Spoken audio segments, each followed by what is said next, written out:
Donc, bonjour à tous. Bienvenue à ceux et celles qui viennent ici pour la première fois ou qui viennent ici depuis un certain temps. Et pour ceux aussi qui sont là depuis longtemps. Donc, aujourd'hui, le titre c'est « Que se passe-t-il depuis 177 ans au ciel ?» Donc, comme on a lu tout à l'heure dans Daniel 8, 14, on va parler, oui, de prophétie. On va parler aussi de sanctuaire. On va parler aussi du ciel. Okay? Donc, qu'est-ce que Jésus fait au ciel en ce moment? Et pourquoi, au juste, on va parler de ça? Pourquoi 177 ans, en fait? Parce que hier, c'était le 22 octobre 1844. Donc, c'était un moment important pour la Bible, okay? Puisque c'est une prophétie qui s'est accomplie en 1844, mais qu'aujourd'hui, qui marquait aussi, hier, en fait, qui marquait un temps important aussi. Puis, j'ai trouvé que c'était un bon moment pour se rappeler de ces choses-là, de se rappeler de ce moment-là, et surtout de son importance. Parce que 177 ans, des fois, on peut oublier qu'est-ce qui s'est passé dans ces années-là. Puis, même si c'est un message que peut-être on connaît, qu'on a étudié, mais de se rappeler de ses fondements, de se rappeler de sa base, c'est quelque chose d'important. Puis comme on a lu tout à l'heure, je vais le relire dans Daniel. Dans Daniel 8, 14, dans la version Osterval, je vais utiliser la plupart du temps dans la version Osterval, sinon ça sera spécifié quand j'utiliserai une autre version.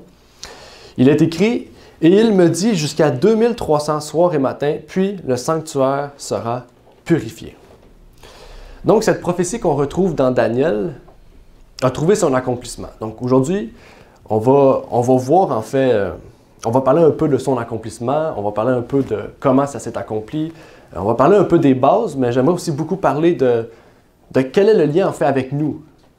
Pourquoi nous, on doit montrer cette importance-là? Parce que souvent, on dit la prophétie est accomplie, elle est accomplie, donc ni plus ni moins. Mais là, c'est important. Son accomplissement est important non seulement pour ce que Jésus fait au ciel, mais pour ce que nous aussi, on doit faire sur terre. Sur qu'est-ce qu'on a à faire aussi sur terre. Est-ce qu'on a un travail? Est-ce qu'on a un changement? Est-ce que, en fait, il y a quelque chose qu'on doit accepter ou il y a quelque chose, en fait, qui doit se passer dans notre vie aussi.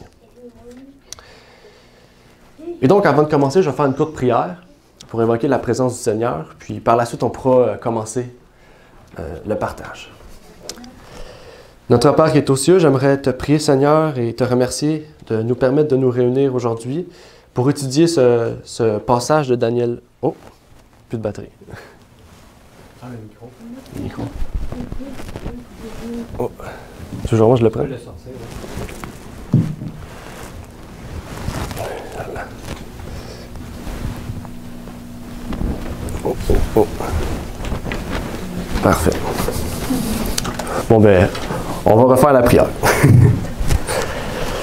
Notre Père qui est aux cieux, j'aimerais te prier, Seigneur, pour te remercier de nous permettre de nous réunir en ce moment pour partager ce petit verset de Daniel qui en dit long, Seigneur, sur tout ce qui se passe en ce moment au ciel et tout ce qui nous amènera au retour de ton Fils Jésus-Christ. Puisses-tu donc nous éclairer et nous permettre de comprendre ce qui sera écrit, Seigneur, par ce passage et ce que ta parole veut nous révéler à ce sujet. C'est ma prière au nom de ton Fils Jésus-Christ. Amen. Amen.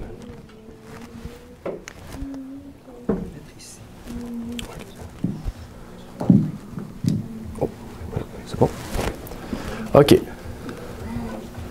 Ils vont m'entendre comme ça? OK. Donc, j'aimerais commencer par la base de notre message. Il n'y a pas de son? Plus proche? Comme ça.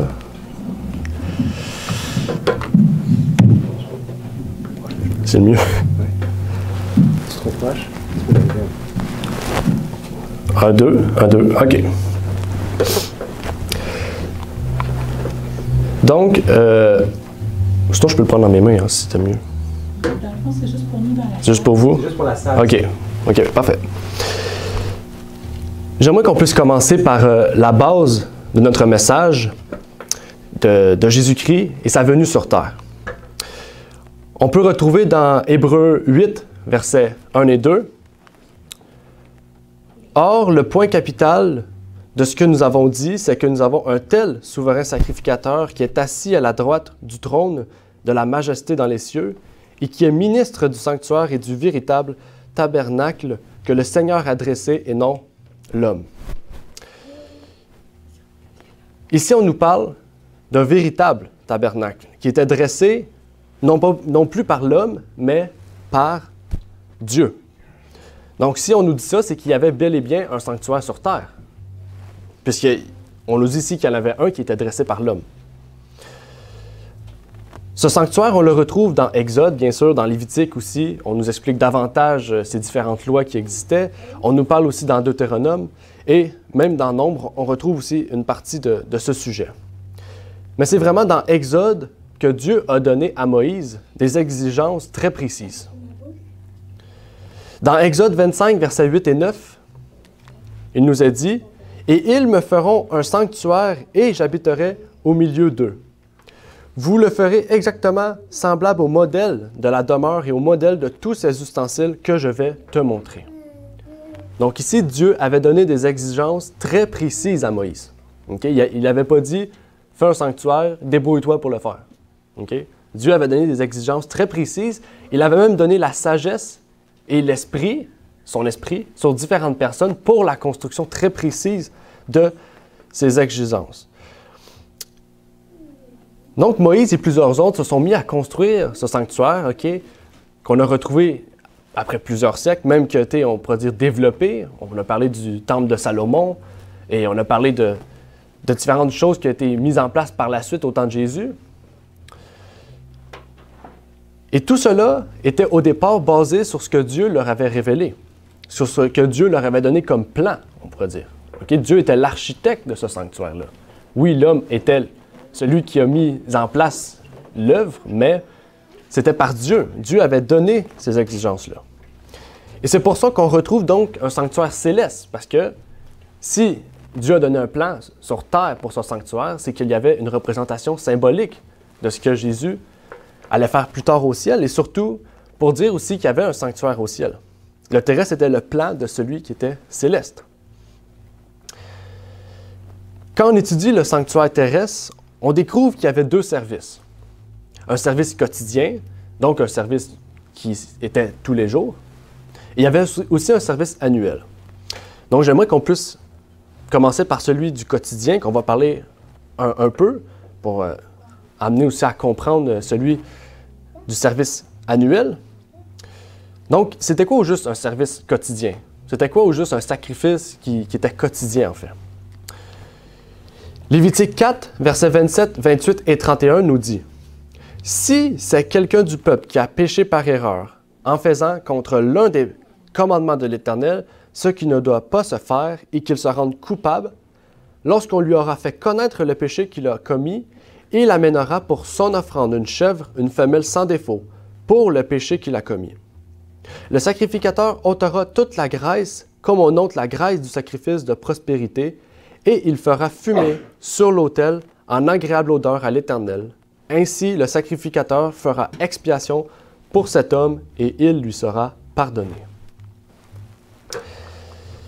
Donc, on comprend ici que durant ce sacrifice quotidien, ce sacrifice qui avait lieu chaque jour, le sacrificateur faisait l'expiation qui procurait le pardon aux pécheurs repentants. Okay? Donc, on commence à comprendre, en fait, aussi ce que Jésus fait pour nous. On va le mettre aussi en parallèle. Okay? Parce qu'aujourd'hui, en fait, il n'y a plus d'agneau qui est sacrifié à chaque fois qu'on pêche, en fait. Si ça serait ça, en fait, ça serait très long. Il y a tellement de monde aujourd'hui comparé à auparavant. Donc, tellement de péché. Tellement de péché aussi. S'il y a plus de monde, il y a plus de péché. Donc, oui, effectivement. Et en fait, on comprend que ce service quotidien, okay, on n'aura pas à faire la comparaison complète parce que ça prendrait beaucoup de temps. En fait, ça représenterait la mort du Christ sur la croix qui a permis l'expiation et donc le pardon du pécheur repentant. En fait, aussitôt qu'on a la foi en Jésus, aussitôt qu'on croit en Jésus, Jésus nous assure ce pardon-là. Celui qui va se tourner vers Jésus-Christ pour lui demander pardon, Jésus-Christ ne va pas dire « Bon, il y a une file d'attente de 2 jours, dans 2 jours, tu vas être pardonné. » Non, aussitôt que tu demandes pardon, Jésus te pardonne. Et ça, c'est une des choses merveilleuses, c'est une des choses, parce qu'il y a plusieurs autres choses. ben, c'est l'une des choses, l'une des premières choses qui est merveilleuse, justement en acceptant Jésus-Christ. Et donc, ce service quotidien, OK, quand l'animal était sacrifié, il entrait par la suite dans le lieu saint. Mais il n'allait pas plus loin. OK? Et c'est un peu Jésus, en fait, ce qui est arrivé aussi. Jésus, par son sacrifice, devait être validé par Dieu dans la première partie, OK? La cour, on pourrait dire, du sanctuaire. OK? Il devait être validé là. Dieu devait agréer, en fait, on pourrait dire, son sacrifice. En agréant son sacrifice, Jésus-Christ pouvait entrer par la suite dans ce lieu saint, comme, en fait, il était fait dans les services quotidiens sur terre, et qui est maintenant plus sur terre, qui est maintenant, on pourrait dire, symbolique, qui est céleste, en fait, qui est exécuté par Jésus. Okay? Il n'y a plus de sacrificateur. Il y a un seul sacrificateur, Jésus-Christ. À partir de là, en fait, si vous connaissez un peu le sanctuaire, vous savez qu'il y a la première partie, on pourrait dire la cour. Par la suite, il y a le lieu saint, et par la suite, le lieu très saint. Mais comment ça marche? Là, on a compris, en fait, que Jésus, par son sacrifice, et c'est pour ça que Jésus dit dans la parole, « Je ne suis pas encore retourné vers mon Père », parce qu'il est allé vers son Père valider, on pourrait dire agréer son sacrifice, avant de retourner voir ses disciples, leur dire un dernier mot et repartir vers son Père pour aller dans le lieu saint. Mais quand est-ce qu'il va entrer dans ce lieu très saint? Quand est-ce qu'il va faire, en fait, cela? Puisque, rappelez-vous, il y avait un service quotidien, mais il y avait un service annuel qui se passait une seule fois par année. Donc, ce second sacrifice, ce second service annuel, se retrouve dans Lévitique 16, 29 et 30. Oh, je vais peut-être passer un passage. OK, je l'ai inversé, désolé. OK. Il nous dit comme suit, « Et ceci sera pour vous une ordonnance perpétuelle. Au 7e mois, le 10e jour du mois, vous humilierez vos âmes et vous ne ferez aucune œuvre, ni celui qui est du pays, ni l'étranger qui séjourne au milieu de vous, car en ce jour, on fera l'expiation pour vous, afin de vous purifier. Vous serez purifiés de tous vos péchés devant l'Éternel. » Le service quotidien, c'était écrit quoi? C'est écrit qu'il justifiait les péchés. Jésus, par sa mort à la croix, a justifié nos péchés. Maintenant, il peut justifier nos péchés. Okay? C'est la base de la justification par la foi, justement. Okay? La justification, ce n'est pas seulement que Jésus pardonne nos péchés, c'est plus que ça. Mais la base de cette justification se trouve par le fait que Jésus nous justifie maintenant, par le fait que le Père a agréé son sacrifice. Mais cette deuxième partie nous dit purifier. Donc, on trouve justifié et purifié maintenant. Et là, c'est là qu'on va commencer à plus comprendre c'est quoi ce deuxième sens. Parce que depuis 177 ans, dans le fond depuis hier, en fait, qui complétait ses 177e année, en fait, on comprend ici que ce plan annuel s'est retrouvé dans ces années de 177 ans. Oh! C'est en train de tomber.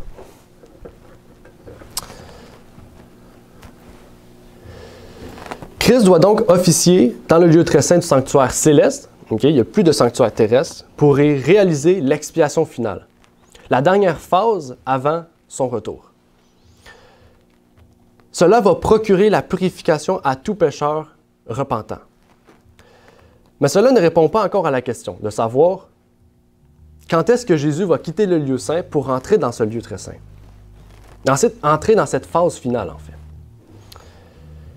On a débuté, si vous vous rappelez, avec la prophétie qu'on appelle souvent la prophétie des 2300 soirs et matins, ou la prophétie des 2300 années aussi, qu'on verra dans quelques instants, qu'on retrouve aussi dans Daniel 14, en fait, où est-ce qu'on nous dit 2300 soirs et matins, puis le sanctuaire sera purifié. On pourrait penser ici qu'il s'agirait du sanctuaire terrestre, mais réfléchissez 30 secondes. On nous dit 2300 soirs et matins. Et on a vu tout à l'heure que le sanctuaire terrestre, c'était à chaque année. 2300 soirs et matins, c'est plus qu'une année. Okay? Si on le mettrait on pourrait dire en jours littéraux, ça serait presque 6 ans et demi. Donc, ça veut dire que purifier les péchés du peuple, ça serait après 6 ans. Donc, on voit que il ne peut pas s'agir en fait du sanctuaire terrestre. Il doit s'agir donc du sanctuaire céleste. Donc, il faut comprendre en fait, de base, le sanctuaire terrestre pour comprendre comment Dieu exécute ces choses-là maintenant au ciel, pour nous. Dans Nombre 14, verset 34 et dans Ézéchiel 4, verset 6, on retrouve la méthodologie biblique de un jour, une année, que vous connaissez peut-être pour ceux qui étudient les prophéties de Daniel ou même de l'Apocalypse. On comprend donc par l'étude du livre de Daniel que Daniel 9, verset 24 à Daniel 9, verset 24 à 27 nous parle de 490 années, qui étaient aussi 70 semaines, OK? Et il faut mettre les semaines en jours pour pouvoir compter, qui devaient faire partie des 2300 années ou soir et matin. Comment ça, en fait? Pourquoi? En fait, le départ de la prophétie des 490 années marque la date de départ aussi des 2300 années. Cette date de départ fait référence au commandement ou, on pourrait dire, au décret ou à la loi promulguée par Artaxerxès, qui était un roi de Perse, Médo-Perse, qui demandait donc à reconstruire Jérusalem. Je vais vous montrer une courte image qui pourrait résumer en fait ce que je dis en ce moment. Cette courte image pourrait résumer en fait ce que j'ai expliqué grosso modo. Il faudrait voir en détail en fait ce qui est dit ici. Mais vous voyez, cette prophétie des 490 années, se passe, on peut dire en même temps, ou débute en même temps, et nous amène pas à la même époque puisque ce n'est pas la même année. Mais dans la parole de Dieu, vous pourriez dire ici, mais dans la parole de Dieu, il y a 3 décrets qui ont été faits avant la reconstruction du temple. Pourquoi tu prends le 3? Pourquoi tu ne prends pas le 2e ou le 1er? En fait, parce que le premier décret exécuté par Cyrus n'a pas mené à la reconstruction de Jérusalem. Le 2e par Darius aussi. Mais celui d'Artaxerxès, qu'on retrouve dans Esdras 6, verset 14, nous montre qu'en fait que la prophétie que Dieu allait dire justement que après tant d'années, il y aurait la reconstruction de Jérusalem, c'est accompli par le décret d'Artaxerxès. Et c'est pour ça qu'on utilise ce décret. Vous pourrez aller lire aussi Daniel 9. Daniel 9, à partir du verset 25, même un peu avant, vous allez retrouver ces différentes choses qui nous montrent l'accomplissement de cette prophétie. Et ce décret, comme vous voyez à l'écran, a eu lieu en 457 avant Jésus-Christ et est arrivé donc jusqu'à Jésus-Christ, puisque la prophétie nous montre que l'accomplissement se trouvera en Jésus-Christ. Donc, il nous parle du début du ministère de Jésus, à la mort de Jésus et par la suite à la persécution d'Étienne qui a mis un terme, donc, on pourrait dire, au temps de grâce pour les Juifs. Donc, je dis pour les Juifs, c'est pour la nation, pas pour les personnes. Et ce fait-là a été démontré par William Miller, peut-être que vous connaissez aussi, et par divers autres pionniers, donc que j'aurais aimé discuter avec vous, mais qu'on ne pourra pas puisque ça prendrait aussi beaucoup de temps.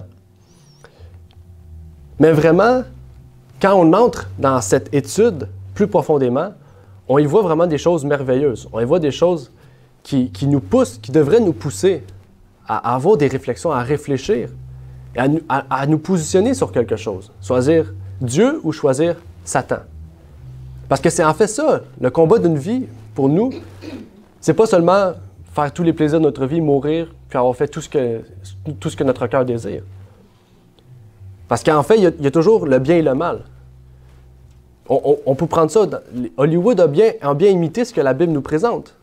Il y a toujours le bien et le mal. Le mal semble gagner, mais le bien finit toujours par vaincre le mal. Et la Bible nous montre la même chose. Satan, aujourd'hui, semble gagner. On voit le mal partout, on ne voit plus le bien, on ne voit plus de justice. Et pourtant, la Bible nous dit, Jésus va revenir, mettre un terme à cela. Et même que la colère de Dieu va se déverser sur la terre pour mettre un terme à cela. Parce qu'en fait, c'est Dieu qui permet ces choses-là en ce moment pour que son peuple réfléchisse justement à son cœur et que son cœur puisse se tourner vers Jésus-Christ, se tourner vers cette espérance. Parce que c'est la seule espérance qu'on a, c'est Jésus-Christ.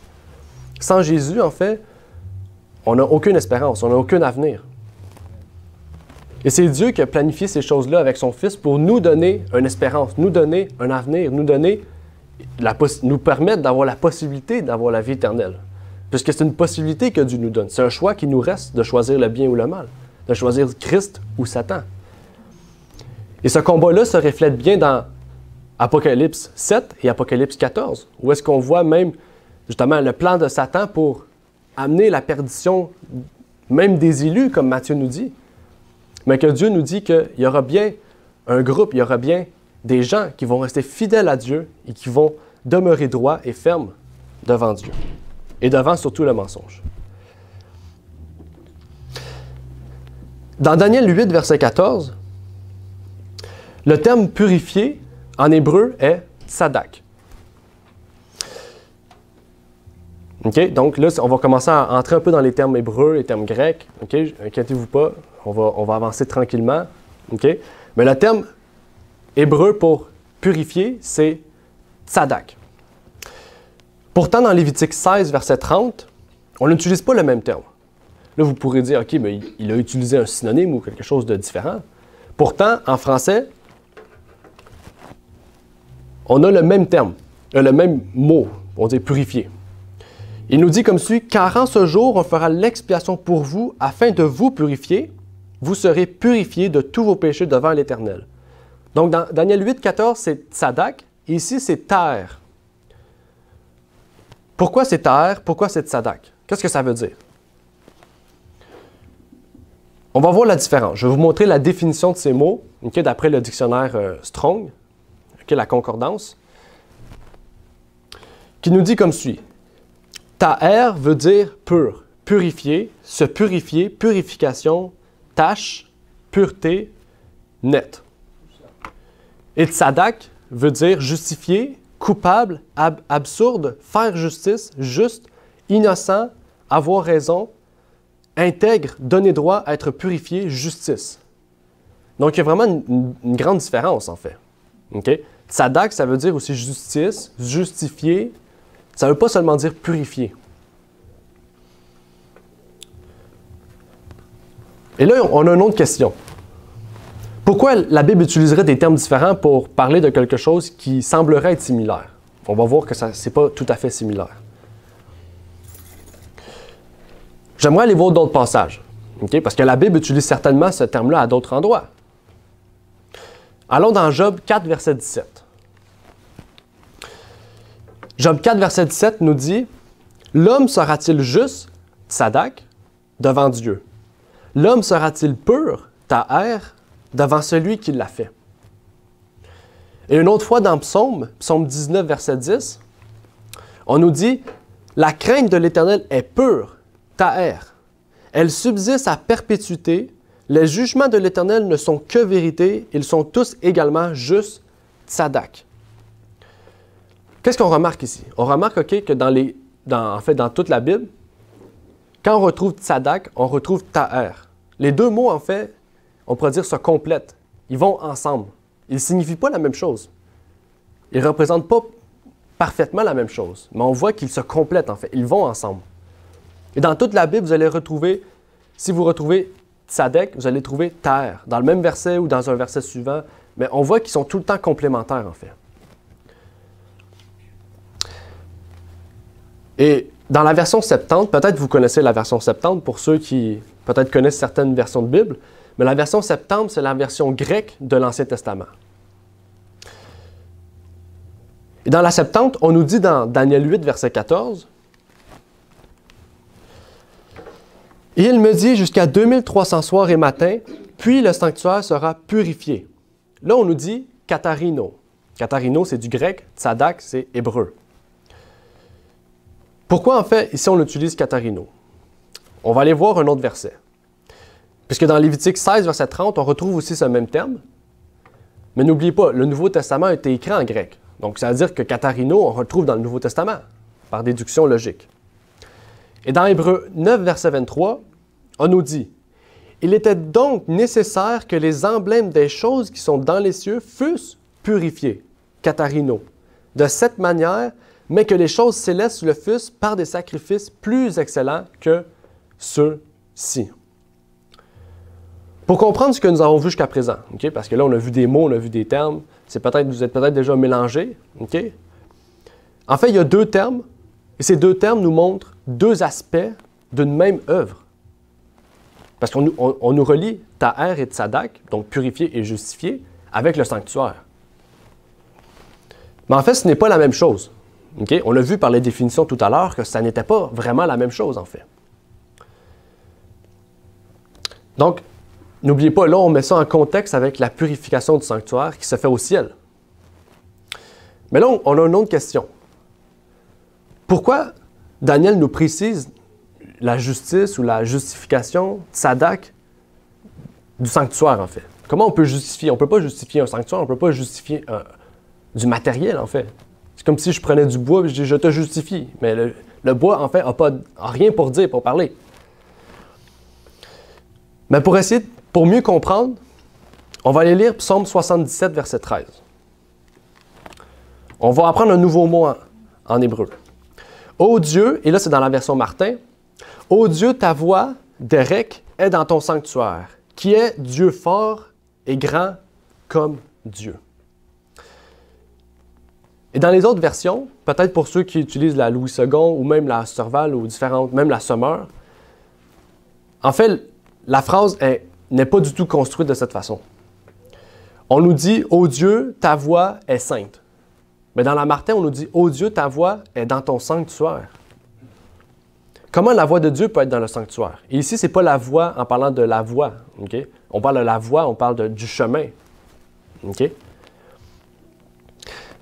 La voix de Dieu est dans son sanctuaire. Et n'oubliez pas encore, le sanctuaire doit être l'objet de la justice ou de la justification.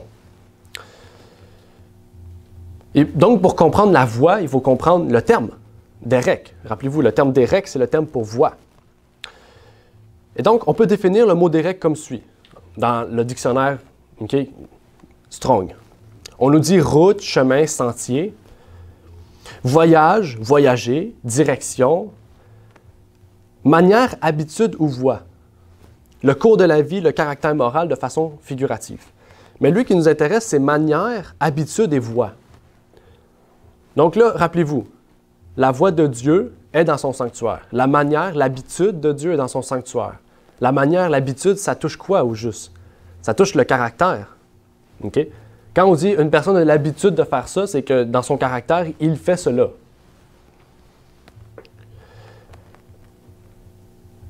Et donc, si on pense au caractère de Dieu, qu'on a pu lire, qu'on a pu retrouver dans Psaume 77, verset 13, on comprend en fait que qu'est-ce qui doit être justifié, ce n'est pas le sanctuaire en tant que tel, mais c'est la voix dans le sanctuaire qui est le caractère de Dieu.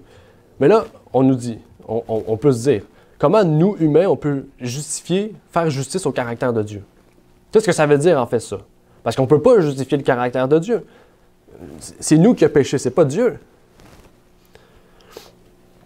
Depuis la fin des 2300 années, 2300 soirs et matins pour être plus exact, depuis donc le 22 octobre 1844, on fait face à une œuvre dont l'objectif est de justifier le caractère de Dieu. Et on va expliquer qu'est-ce que ça veut dire ça. Et rappelez-vous d'Apocalypse 14, verset 6. C'est le premier ange qui nous dit « L'heure de son jugement est venue ». On peut se dire, oui, l'heure de son jugement pour dire Dieu va envoyer son jugement, va débuter son jugement. Mais on peut dire aussi que c'est l'heure du jugement de Dieu. C'est l'heure de juger Dieu. Qu'est-ce que ça veut dire juger Dieu? Rappelez-vous, on ne va pas juger Dieu dans le sens « Ah, ta justice est imparfaite, ta loi est imparfaite. » Parce que nous-mêmes, on est imparfaits. Dieu est parfait. Dieu est juste et Dieu est bon. C'est la Bible qui le dit. Même Paul dit « Ta loi est sainte, est juste, est bonne. » En fait, Dieu, c'est le juge. Dieu, étant le juge, établit sa justice. Il faut comprendre que Dieu a créé la race humaine, mais qu'il nous a créés ayant le choix de faire, en fait, ce qu'on désire. Il a créé le libre arbitre dans l'humain. Donc, si on désire suivre la voie du bien ou la voie du mal. En fait, qu'est-ce qu'il faut comprendre ici, c'est que le caractère de Dieu doit être jugé ou justifié, selon Daniel 8, 14, parce que sa justice a été remise en question. En fait, quand on pêche, on désobéit à Dieu. Et quand on désobéit à Dieu, on désobéit à sa justice. Okay? On désobéit à sa loi. Donc, quand on pêche, c'est qu'on remet en question sa loi. Okay?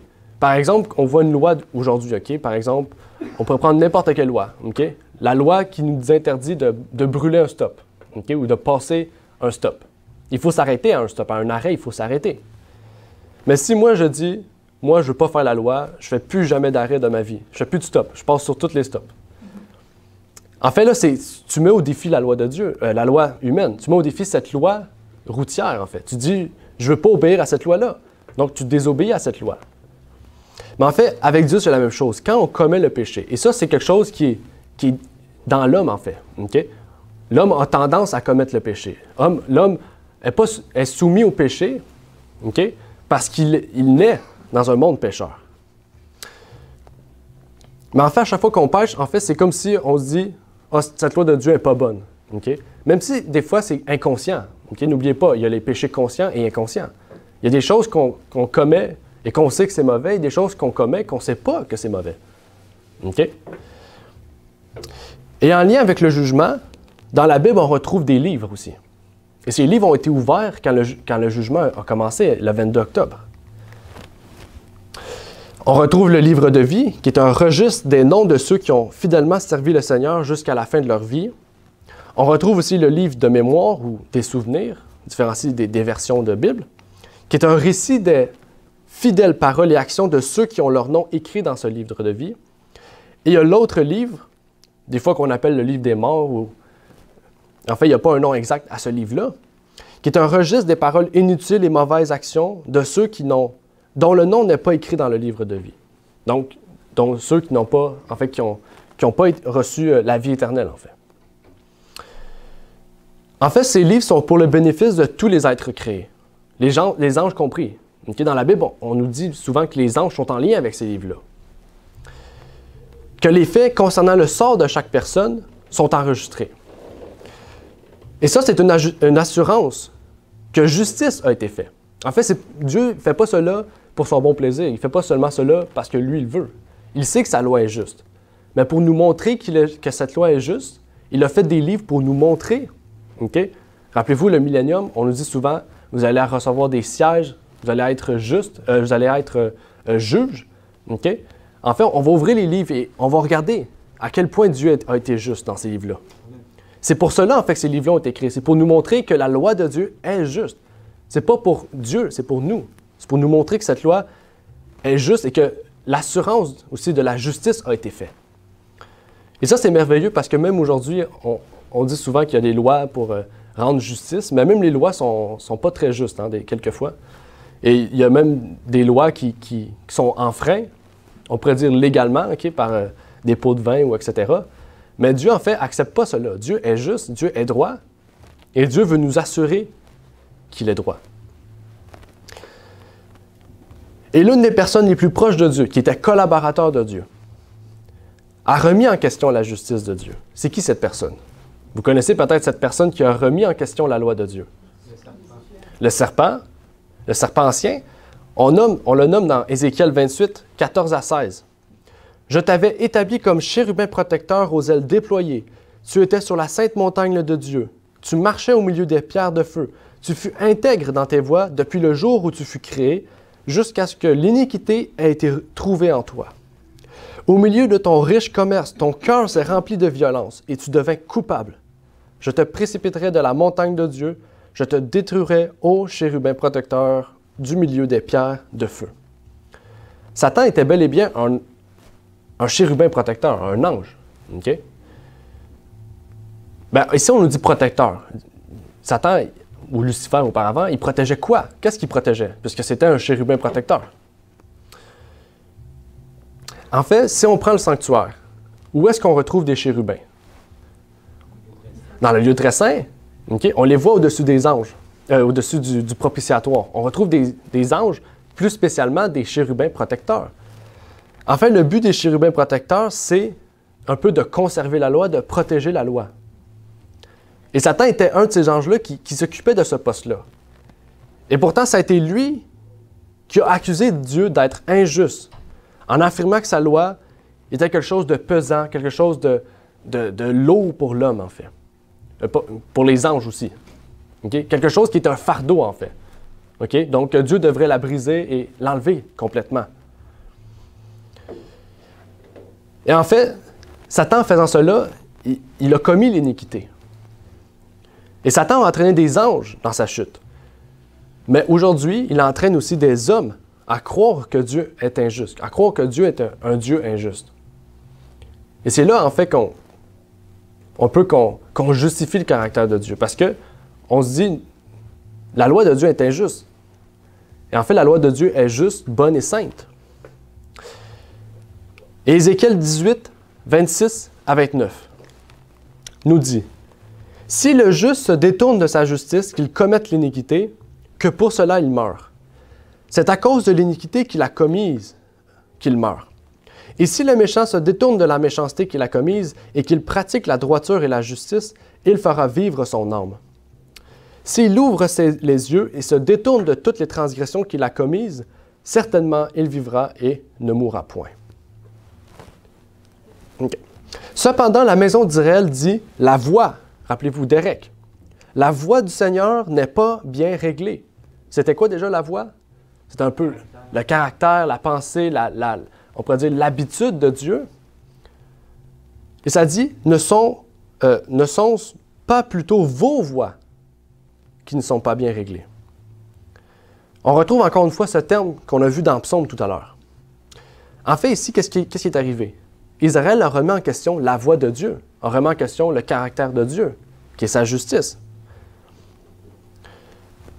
Le verset 26 à 28 nous montre que leur voie, en fait, pour eux, c'était la meilleure. Mais en fait, c'était la voie du péché, la voie qui les menait à l'iniquité et qui les menait à la mort. Mais Dieu veut justement nous montrer sa voie. Dieu ne nous laisse pas comme ça, sans comprendre, sans savoir, sans trouver, nous donner une solution.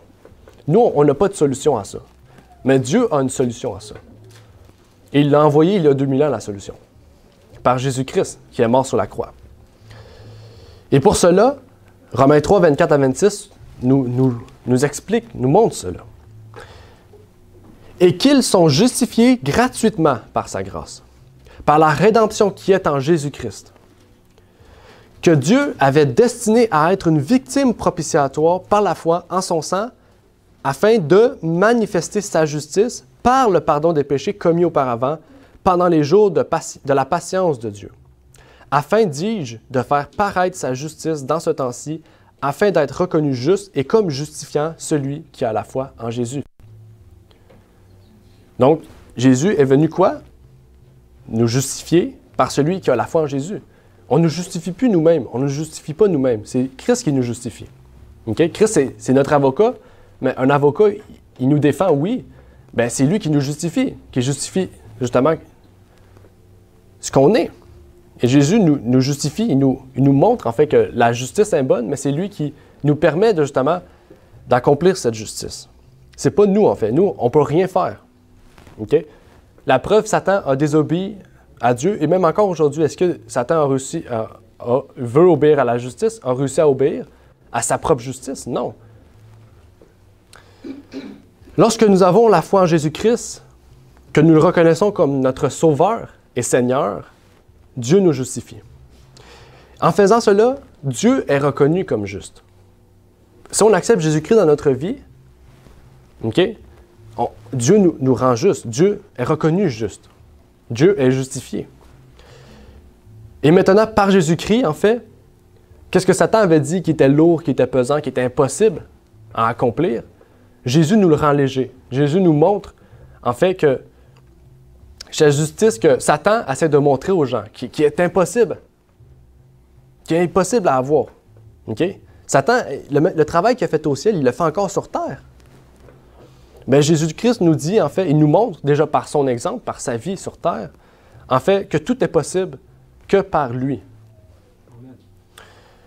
Dieu considère celui qui a la foi en Jésus comme étant juste et il le met au compte du croyant, pas notre justice, mais la justice du Christ à la place de nos péchés. On parle bien sûr ici d'un concept que vous connaissez bien, la justification par la foi, en fait. Mais Dieu ne veut pas seulement nous imputer la justice du Christ sur nous. Parce que Romains 6, versets 18 et 19 nous dit « Ayant été affranchis du péché, vous êtes devenus esclaves de la justice. Je parle à la manière des hommes à cause de la faiblesse de ma chair. De même donc que vous avez livré vos membres comme esclaves à l'impureté et à l'iniquité pour arriver à l'iniquité, ainsi maintenant, livrez vos membres comme esclaves à la justice pour arriver à la sainteté. Donc ici, même la version Darby, elle est encore plus explicite sur ce sujet-là, parce que la Darby utilise souvent « vous êtes esclave du Seigneur », esclave, esclave, ça fait un peu paraître méchant, ça fait un peu paraître bizarre, être esclave de Dieu. Mais en fait, si on n'est plus esclave du péché, on est esclave de Dieu, on est esclave de Jésus-Christ, on est esclave de sa justice. Et c'est ça que Paul veut que l'homme soit. En fait, Paul nous montre que l'iniquité va toujours nous conduire plus dans l'iniquité. Mais être esclave de la justice, c'est pas seulement l'accepter, mais chaque jour, on doit s'abandonner davantage à Jésus-Christ. On doit faire mourir notre moine, faire mourir notre ego pour laisser vivre Jésus-Christ en nous. Jusqu'à quand? Jusqu'à arriver à la sainteté. Quand on parle de sainteté, vous pensez à quoi? On pense à la sanctification, un processus qui peut être long, en fait. Okay? C'est pas demain, je décide d'accomplir la sanctification. C'est une étape d'une vie, en fait. Mais il faut que chaque jour, le moi meure pour laisser place à Jésus-Christ en nous. En fait, la justification, c'est une expérience instantanée. Par la foi, nos péchés sont pardonnés. Elle confère aux pécheurs repentants le droit d'entrer au ciel. Mais pour y vivre, c'est une autre chose. Il faut que notre caractère reflète celui de Dieu. Et là, ça, c'est plus difficile à concevoir. Des fois, on se dit, c'est impossible. Comment on peut ressembler à Dieu? On est des hommes. N'oubliez pas, Jésus-Christ a dit, OK, si mon Père est saint, soyez saints. Et même Pierre l'a répété. Mais il n'a pas dit, efforcez-vous d'être saints comme mon Père est. Non. Il a dit, venez à moi, petits enfants, et je vous donnerai du repos. Amen. En fait, par Jésus-Christ, tout peut être accompli. Jésus-Christ, dans sa parole, en fait, la parole de Dieu, c'est un manuel, en fait. Il faut tout le lire, le manuel. Il faut le lire, le comprendre. Et en comprenant ce manuel-là, en fait, on passe l'examen, mais en fait, par la suite, on avance dans la prochaine étape. C'est ça un peu la sanctification. C'est des étapes d'une vie, c'est un avancement d'une vie. Chaque jour, on devrait s'approcher davantage de Dieu.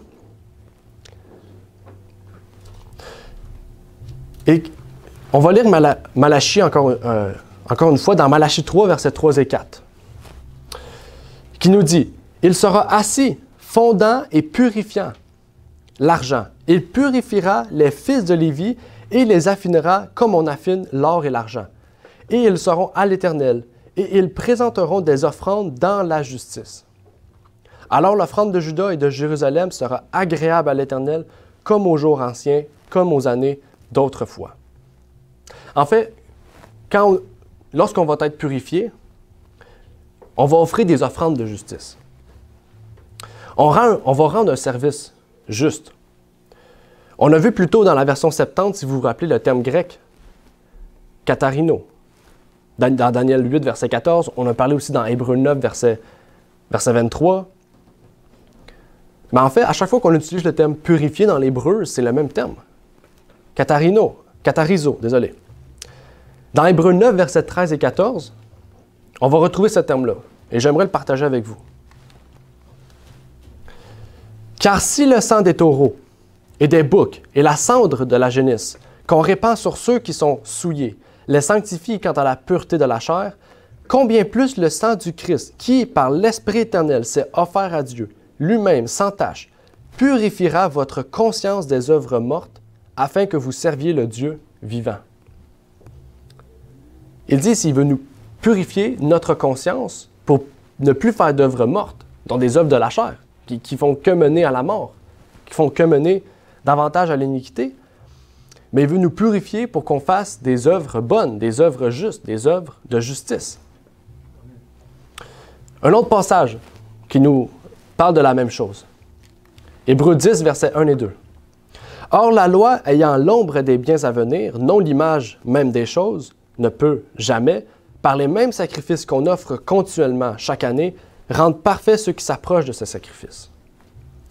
Autrement, on aurait cessé de les offrir puisque ceux qui faisaient ce service, une fois purifiés, n'auraient plus eu conscience de leur péché. Donc là, il nous dit en fait que le sanctuaire terrestre, quand à chaque année, il faisait la purification, si en fait cette loi-là, okay, elle aurait été, on pourrait dire, pas juste parce qu'elle était juste, mais elle aurait été véritable, elle aurait eu son effet, en fait, les gens auraient plus conscience de leur péché.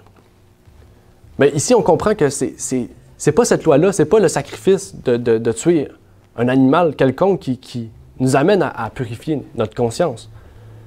C'est Jésus-Christ qui purifie notre conscience. C'est pour ça qu'il devait mourir. Il devait nous justifier et nous purifier par la suite. Il devait en fait nous libérer de cette conscience. Et peut-être vous vous rappelez du passage de Paul qui dit « Vous êtes le temple du Saint-Esprit. Votre corps et votre esprit est le temple. » Il désire donc purifier notre esprit, notre faculté de conscience, justement. Le terme conscient, okay, on peut le retrouver dans le dictionnaire, décrit comme suit. La conscience est une faculté humaine de connaître sa propre réalité et de la juger. Donc, qu'est-ce que la Bible veut nous dire à propos de cette conscience? Jean 8, verset 9. « Quand ils entendirent cela, ils se sentant repris par la conscience, ils sortirent l'un après l'autre, commençant depuis les plus âgés jusqu'au dernier, et Jésus fut laissé seul avec la femme qui était là au milieu. » C'est quoi, c'est déjà cette histoire-là, vous vous rappelez un peu? Cette histoire de Marie, justement. Tout le monde voulait lui lancer la pierre, mais Jésus a dit que celui qui n'a jamais péché lance la première pierre. C'était quoi leur réflexe? Leur conscience a dit, en fait, moi j'ai péché, je peux pas lancer la première pierre. Donc, ils sont tous partis. En fait, notre conscience, c'est l'endroit de discernement entre le bien et le mal.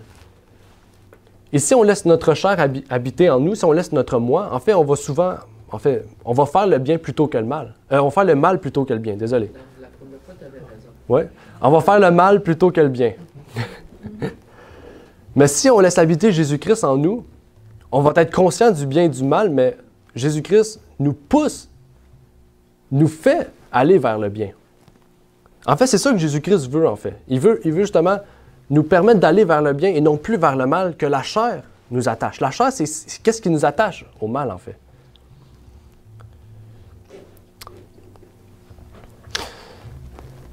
Si Dieu purifie notre conscience, nous serons toujours tournés vers le bien et non vers le mal. On va être toujours tournés vers la justice, vers Jésus-Christ. Et c'est ça que Jésus fait en fait depuis 177 ans aussi. Il veut purifier notre conscience. Il veut purifier notre corps, comme il est écrit. C'est le feu, il veut nous purifier du feu. C'est ça un peu le travail de Jésus-Christ. Par son esprit en nous, il veut nous rendre purs. Il veut nous rendre justes. En fait, si vous enlevez Jésus de l'équation, c'est une mission impossible. Vraiment, c'est une mission impossible. Okay? Personne pourra réaliser ça. En fait, Jésus, c'est un peu le remède à cette solution. Le remède du péché, c'est Jésus-Christ, en fait. Et c'est mon appel pour vous aujourd'hui que votre conscience vous pousse à aller vers Jésus-Christ, vers la parole, pour que Jésus-Christ puisse travailler en vous, puisse vous façonner. Okay?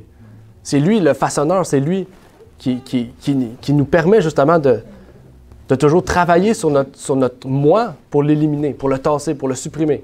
On prend notre moi, on le jette à la poubelle de plus en plus. On déchire, on le met à la poubelle. Okay? S'il faut le brûler, on le brûle. Mais Jésus-Christ va remplacer notre moi pour écrire en nous sa loi, écrire en nous la loi du Père pour nous rendre justes. Et donc, c'est ma prière pour chacun d'entre vous aujourd'hui et que Dieu vous bénisse. Amen.